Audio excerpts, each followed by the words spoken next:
تصویری که اون شب از سوفیا دیدم و تصویری که اون از من دید هیچ کدوم قرار نبود اینطوری باشه.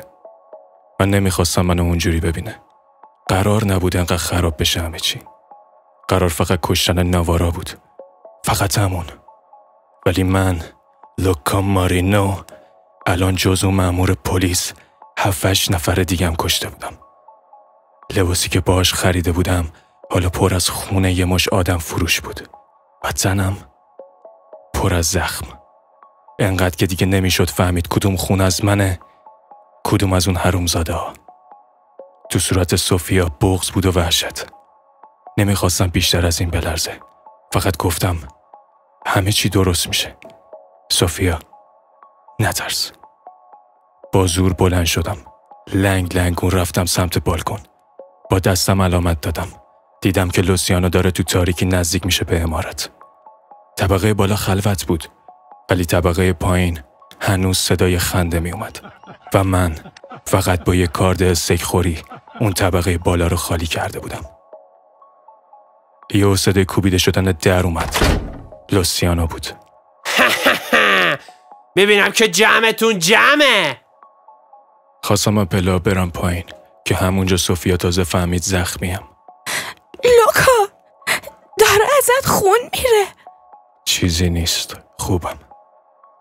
رسیدیم پایین. چند تا از آدمای نواره خواستن به لوسیانو حمله کنن ولی تا منو دیدن میخکوب شدن. سر تا پام خون بود.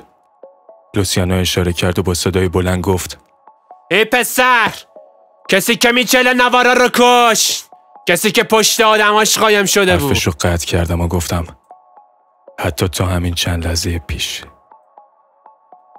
لوسیانو مکس کرد. یه لحظه جا خورد. فکر میکرد فقط نوارا رو کشتم ولی دوباره سعی کرد صداشو محکم نگه داره. باورم نمیشه با یه همچی آدم بی وجودی کار کردی. لوکا بیا اینجا. سوفیا تو برو بالا و منتظر باش. لنگ لنگون رفتم سمتش. همون موقع دم در استفانو پیدا شد. 2 مسلسل دستش بود. یکی هم به خودش آویزون بود. تا اون لحظه از این بخش نقش خبری نداشتم. فکر میکنم تضمین لحظه آخری لوسیانو بود و فقط استفانو رو در جریان گذاشته بود. یه لحظه بود. شاید هم یه قرن. به خودم اومدم دیدم دارم همراه با لوسیانو و استفانو مهمونا رو به رگبار میگیرم.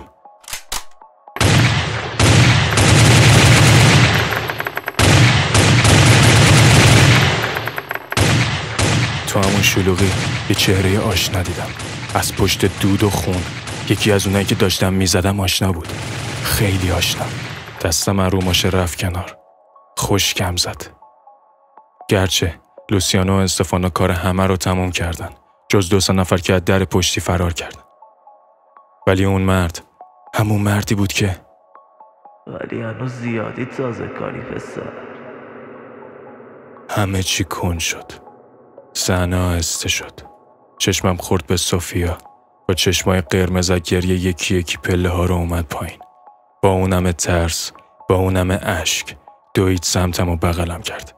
محکم و دوباره زد زیر گریه. من فقط سرمو انداختم پایین. جلوی لوسیانو خجالت زده. لوسیانو اومد زد رو شونم. از الان به بعد تو دست راست منی. بعد یه لحظه مکس کرد و با لحن جدی ادامه داد. ولی به جون سوفیا که تمام زندگیمه کاری که نوارا با دست راستش کرد با تو هیچ وقت نمی کنم. شروع کرد همراه با استفانو رفت سمت ماشین. من موندم با سوفیا و یه مش جنازه که از دستم در رفته بود قتلم به چند نفر رسیده. آروم بهش گفتم بغلم کردی. حالا لباست حسابی خونی شده. با گریه و عصبانیت گفت زخمی شدی لوکا. هر لحظه ممکن بود بمیری. بعد تو به من میگی لباسم خونی شده. خندیدم. یه خنده تلخ. اشاره کردم که بریم سمت ماشین. اما هنوز ذهنم اونجا نبود. اون مرد مرده بود. اون 2 نفری که فرار کردن کیا بودن؟ نکنه برن و بگن من اون مردو کشتم. نکنه حالا به جای پول بخوان جونمو بگیرن.